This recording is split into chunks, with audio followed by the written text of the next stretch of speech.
নমস্কার। ২০২৫ সালের ১০ই জুলাই প্রধানমন্ত্রী নরেন্দ্র মোদী নামিবিয়া সফরে ভারত নামিবিয়া দ্বিপাক্ষিক সম্পর্কের ক্ষেত্রে এক নতুন দিগন্ত উন্মোচন করেছে। ২৭ বছর পর কোনো ভারতীয় প্রধানমন্ত্রী প্রথমবার নামিবিয়া সফর করলেন, যা এই সম্পর্কের ইতিহাসে মাত্র তৃতীয় ঘটনা। ঘানা, ত্রিনিদাদ ও টোবাগো, আর্জেন্টিনা ও ব্রাজিল ঘুরে মোদী এই সফর শেষ পর্যায়ে ছিল নামিবিয়ায়, যা আফ্রিকার সঙ্গে ভারতের সম্পর্ক মজবুত করার বৃহত্তর কৌশলগত অঙ্গীকারের প্রতিফলন।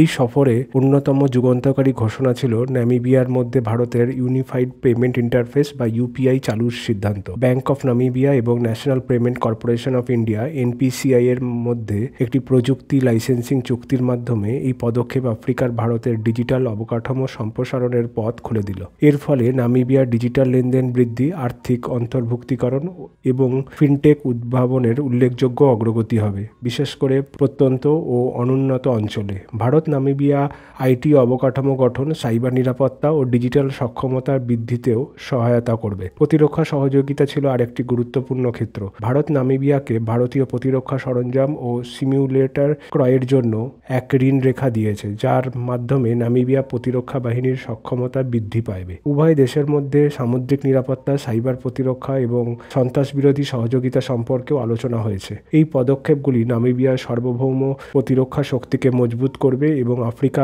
ভারতের একটি নির্ভরযোগ্য নিরাপত্তা অংশীদার হিসাবে অবস্থানকে জোরদার করবে। অর্থনৈতিক কৌশল ও সম্পদ ব্যবস্থাপনা দুই দেশের গুরুত্বপূর্ণ খনিজ সম্পদের গুরুত্ব তুলে ধরেছে। ইউরেনিয়াম, হিরে ও অন্যান্য মূল্যবান খনিজ রপ্তানির নামিবিয়া গুরুত্বপূর্ণ ভূমিকা পালন করে, যা ভারতের জ্বালানি নিরাপত্তার জন্য অপরিহার্য। খনির খাতে বাণিজ্য, বিনিয়োগ ও অনুসন্ধানের বৃদ্ধির মাধ্যমে ভারত তার প্রয়োজনীয় সম্পদের যোগান নিশ্চিত করবে এবং নামিবিয়ার অর্থনৈতিক বৈচিত্র্য ও মূল সংযোজনের মাধ্যমে উপকৃত হবে। স্বাস্থ্য খাতেও এক নতুন সমঝোতা স্বাক্ষরিত হয়েছে। ভারত নামিবিয়াকে ওষুধ সরবরাহ, টেলিমেডিসিন ও স্বাস্থ্য প্রশিক্ষণ প্রদান সহায়তা করবে, বিশেষ করে গ্রামীণ স্বাস্থ্য ব্যবস্থা উন্নয়ন এবং সাশ্রয়ী স্বাস্থ্য পরিষেবায় ভারতের অভিজ্ঞতা ভাগ করে নিয়ে নামিবিয়ার স্বাস্থ্য খাতকে আরও শক্তিশালী করা হবে। কৃষি ও আলোচনার একটি প্রধান ক্ষেত্র হিসাবে উঠে এসেছে। ভারত প্রযুক্তি স্থানান্তর, প্রশিক্ষণ এবং কুইক ইম্প্যাক্ট প্রকল্পের মাধ্যমে নামিবিয়ার কৃষিক্ষেত্রে সহায়তা করবে। ড্রোন প্রযুক্তি, টেকসই কৃষি পদ্ধতি ও আধুনিক কৃষি ব্যবস্থা প্রয়োগের মাধ্যমে কৃষকদের উৎপাদন ক্ষমতা বাড়ানো হবে। খাদ্য নিরাপত্তা ও কৃষি ব্যবস্থা বিকাশে এই সহযোগিতা গুরুত্বপূর্ণ ভূমিকা পালন করবে। শিক্ষা ও দক্ষতা উন্নয়নেও দ্বিপাক্ষিক সহযোগিতা জোরদার করা হয়েছে। ছাত্র বিনিয়োগ, গবেষণা, স্কলারশিপ এবং যৌথ শিক্ষা প্রকল্পের মাধ্যমে সম্পর্ক আরও ঘনিষ্ঠ হবে। ভারতের সহায়তায় নামিবিয়া একটি এন্টারপ্রেনারশিপ ডেভেলপমেন্ট সেন্টার স্থাপন করা হবে, যা যুব সমাজকে দক্ষতা অর্জন ও চাকরির সুযোগে তৈরি করতে সাহায্য করবে। এনার্জি খাতেও নতুন মাত্রা যোগ দিয়েছে। নামিবিয়া ভারত সমর্থিত গ্লোবাল বায়োফুয়েল অ্যালায়েন্স এবং coalition for disaster resilient infrastructure বা সিডিআরআই এর সদস্য হয়েছে। নবায়নযোগ্য জ্বালানি, বায়োফুয়েল ও টেকসই শক্তির ব্যবস্থার সহযোগিতার সম্ভাবনা নিয়ে আলোচনা হয়েছে। নামিবিয়া ইউরেনিয়াম সম্পদের পরিপ্রেক্ষিতে জ্বালানি বাণিজ্য ও যৌথ অনুসন্ধান দুই দেশের অগ্রাধিকার তালিকায় রয়েছে।